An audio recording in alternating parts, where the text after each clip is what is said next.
Karibuni ndugu watazamaji, niliopo hapa mbele yenu daktari wenu Dr. Chikalamoto. Tuko hapa tunaendelea na vipindi mbalimbali, tunaendelea na masomo yetu mbalimbali, elimu mbalimbali tunazopeana kila siku katika chaneli yetu ya Dr. Chikalamoto. Naombeni muweze mkaendelea kusubscribe ili chaneli yetu ili tuendelee kupata elimu mbalimbali ambazo zinaweza zikawasaidia katika maisha yenu. Siku ya leo ningependa niwaletee elimu ambayo nimewaletea hizi elimu nimewaletea nyingi sana zinazohusiana na majini. Lakini nimewaleteni hizi elimu katika mlengo wa aina mbalimbali. Kwa yule anayekuwa ni mtulivu wa kuweza kufuatilia hii chaneli yangu ya Dr. Chikalamoto, anaweza kuwa akajua kwamba hiki kipindi Dr. Chikalamoto alikieleza kwa namna gani, au hiki kipindi alikuwa na mazumuni gani ya kutueleza hiki kipindi. Siku ya leo ningependa niwape siri au niwaeleze kwamba ni madhara gani ambayo mtu anaweza akayapata pale anapofanya mapenzi na jini. Ni madhara gani mtu anaweza kuyapata pale anapofanya mapenzi na jini.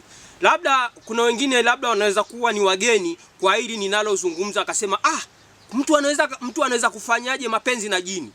Sasa nataka niwaeleze kitu kimoja. Majini wanafanya mapenzi na wanadamu, na wanadamu vile vile wanafanya mapenzi na majini. Lakini katika huo mlolongo kuna faida na hasara. Kwanza siku ya leo tuzungumzie hasara zaidi kuliko faida ya majini, kwa sababu siku zijazo nitaweza kuwaeleza ni jinsi gani mtu anavyonufaika anapofanya mapenzi na jini, na huyo mtu anakuwa labda yuko katika mlengo gani. Kwa hiyo siku ya leo nizungumzie hasara zaidi. Ni hasara zipi ambazo wewe mwanadamu unaweza ukazipata pale unapokuwa unashirikiana kimapenzi na jini? Hicho unapaswa ukielewe, kwa sababu kuna watu nakutana nao wanafurahia tu, bwana mimi na mpenzi, mimi nafanya mapenzi, najikuta labda nimelala nafanya mapenzi, labda najikuta niko baharini nafanya mapenzi na mwanamke wa namna fulani, labda mimi naenda labda kwenye hoteli, tunaenda kwenye hoteli tunachukua chumba usingizini nafanya mapenzi. Kwa sababu kufanya mapenzi na jini ni kitu ambacho mtu unaweza ukakifanya ama kwa kuelewa ama kwa kutokuelewa. Kwa kutokuelewa kivipi? Unaweza ukawa umelala katika ulimwengu wa ndoto, ukawa wewe unaota ndoto unafanya mapenzi. Zile ndoto utakapokuwa unaota unafanya mapenzi, unapoamka asubuhi unakuta kile kitu ulichokuwa unakiota ni kama kimefanyika muda huo, au ni kama kina dalili kilikuwa kinafanyika kwa wakati huo. Wakati huo humuoni mwanaume uliokuwa unafanya naye mapenzi, wakati huo humuoni huyo mwanamke uliokuwa unafanya naye mapenzi. Lakini dalili zote za kufanya mapenzi, saa nyingine unakuta mwanaume umeshajikojorea, saa nyingine unakuta mwanamke umeshajichafua. Sasa unaanza kujiuliza kwamba nilikuwa ninafanya mapenzi na nani? Nimefanya mapenzi na mtu wa namna gani? Sasa hizo dalili ni dalili ambazo mtu kama unakutana na dalili za namna hizo, elewa kwamba wewe ulikuwa unafanya wakati huo mapenzi na jini. Sasa kuna majini wa namna mbalimbali. Huko mbeleni nitakuja niwape elimu ya majini wa aina mbalimbali. Kuna majini wa namna gani? Kuna majini wabaya, kuna majini wazuri. Kwa sababu mtu anaweza akawa anasikia majini tu akaona kwa sababu lile neno jini akalichukulia kwamba ni kiumbe kibaya. Hata mwanadamu tunaweza tukawa tunasema unaitwa mwanadamu, lakini unaweza ukawa una uzuri wako na ubaya wako. Vile vile hata majini, kwa sababu majini ni viumbe vilivyoumbwa na Mwenyezi Mungu. Kwa kuna viumbe ambavyo kuna majini wabaya na kuna majini wazuri.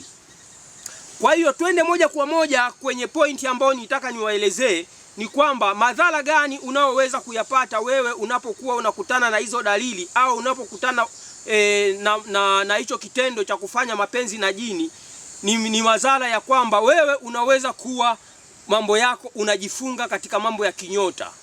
Unaweza kuwa ni mtu ambaye unakuwa ni mtu wa wasiwasi muda wote, kwa sababu kila unapokuwa labda unakutana na watu, wewe unajihisi labda wale watu walikuwa wanashuhudia kile kitu unachokiona, au watu wale wanaona maisha yako wewe unayoishi katika ulimwengu wa kiza. Kwa unakuwa ni mtu wa wasiwasi, unakuwa ni mtu mwenye kukosa amani, unakuwa ni mtu mwenye kukosa furaha. muda wote unakuwa ni mtu mpweke. Yani watu unaweza ukaugua ule ugonjwa wa kisaikolojia, kwa sababu yale matukio yanakukuta ni matukio ambayo yanakuwa ni wewe mwenyewe kama ulivyo. Kwa hiyo unaanza kuwaza, kwa nini haya matukio yananikuta? Kwa nini hizi ndoto zinanikuta? Wakati mwingine unaweza kuwa unakutana kabisa kwamba unaona kwamba hiki kitendo kilikuwa kinafanyika baharini, na unaamka katika ulimwengu wa ndoto unakuta kwamba zile dalili zote za kwamba umelowana maji, una mchanga wa baharini, unajiona ile hali. Sasa kwa sababu wewe unakuwa lile tendo unaliona kwamba nikiwaeleza watu wataniona mimi ni mtu wa ajabu, nikiwaeleza watu labda na watanichukulia labda na mimi ni jini, wataniogopa. Kwa ile inaanza kukuasili kisaikolojia. Ikishaanza kukuasili kisaikolojia, unaanza kupoteza ufanisi wako wa kufanya kazi, unaanza kupoteza ufanisi wako wa matendo kamilifu katika jamii, yani yale unayoyafanya kila siku katika jamii. Unaweza kukuta unafanya vitu kwa kuto kujiamini. Unakuta unafanya vitu unajiona kama hiki kitu sijakifanya kitu sahihi. Hiki kitu mbona nimekiharibu? Wakati kile kitu kimefanyika kitu kwa usahihi mkubwa. Lakini kwa sababu akili yako yote iko kwa zile hadithi zinazokukuta katika ulimwengu wa kiza, akili yako yote iko katika akili ya kufikiria kwamba yale matukio yanayokukuta. Kwa hiyo ndugu yangu, wewe unayenisikiliza, ndugu yangu unayenifuatilia, unapokuwa unakutana na ndoto za aina mbalimbali ambazo wewe unaona hizi si ndoto nzuri, hizi ndoto zinakuwa zinanipa utata, hebu naomba uwasiliane na Dr. Chikalamoto, kwa sababu hiyo hali vile vile inaweza ikakufanya wewe hata ukapoteza kazi ofisini, ukawa unafanya matukio ambayo watu wanakuona ni ya waajabu. Unaweza usifanye kazi kwa uthabiti ambao uliozoeleka kwa sababu ya matukio hayo ambayo unakuwa unayafikiria. Kwa hiyo unapokutana na hiyo hali, hebu mshirikishe mtu ambaye unaona huyu ni msiri wangu, ambaye nikimpa hili swala hata niambia nipuuzie, kwa sababu sisi wanadamu tuna jambo moja. Tuna jambo la kupeana ujasiri ambao ni ujasiri tunaita ujasiri wa kijinga. Ujasiri wa kijinga ni vipi? Kwa sababu wewe unaweza kuwa unaasilika na kitu fulani, lakini yule mtu unayemwambia, kwa sababu lile jambo halimuasili yeye atakwambia achana nayo, achana na hicho, hayo mambo ya kawaida. Lakini wewe yale mambo yanakutatiza, wewe yale mambo yanakuumiza. Kwa hiyo wewe elewa yale mambo unayemshirikisha ni mtu wa namna gani. Atakupa ushauri wa kujitoa katika hizo changamoto, au atakupa ushauri wa kwamba achana nazo? Kwa sababu hivi vitu vipo, vinavyozungumzwa vipo. Unaposikia majini, sio kwamba ni vitu ambavyo vinazungumzwa ni hadithi. Ni vitu ambavyo vya kusadikika. Ni vitu ambavyo vipo. Kwa hiyo kama vitu vipo, jua na matukio na matendo yanayapo.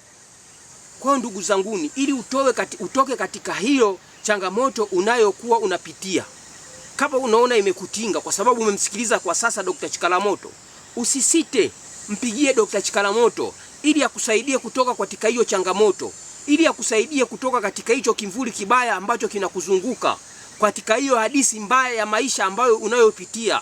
Haitakusaidia, itakufanya wewe uwe ni mtu ambaye ni wa kuishi kwa mashaka, itakufanya wewe kuweza kuwa na nguvu ya kujitafutia kipato, usiwe na nguvu ya kuweza kutafuta hiyo riziki za kusaidia katika familia yako, za kusaidia watoto wako, kwa sababu utakuwa ni mtu ambaye wakati wote ni mtu wa mashaka. Kwa hiyo ndugu zanguni, siku ya leo nitaka niwaambie tu muelewe athari za kufanya mapenzi na jini. Ni athari zipi? Zipo athari nyingi sana, lakini nimewaeleza hizo chache. Kwa hiyo kama utakuwa kuna athari ambazo zinakukuta tofauti na hizi ulizozisikia hapa, usisite kunipigia namba 0784 994048, na namba hiyo inayopita hapo unaweza ukaiona. Ndio hiyo namba niliyohitaji, inapita hapo mbele ya hiyo screen ya YouTube. Hiyo iandike vizuri, inapatikana WhatsApp muda wa masaa 24. Ukiwa nchi yoyote utanipata ndani ya masaa 24. Nasema ndani ya masaa 24 kwa sababu wakati wengine wamelala, sisi tuko macho. Wakati sisi tumelala, wengine wako macho. Kwa hiyo kila mtu anatakiwa apate huduma, hata kama ukiwa nchi ya ambako ni tofauti na majira na huku tulipo sisi Afrika, unaweza ukapata huduma. Kwa hiyo usisite kwamba muda huu daktari atakuwa yuko hivi, takupa huduma, takupa ufafanuzi na takupa maelekezo ya kujikomboa kutoka katika hizo changamoto unazozipitia. Asanteni kwa kunisikiliza na karibuni sana. Asante sana.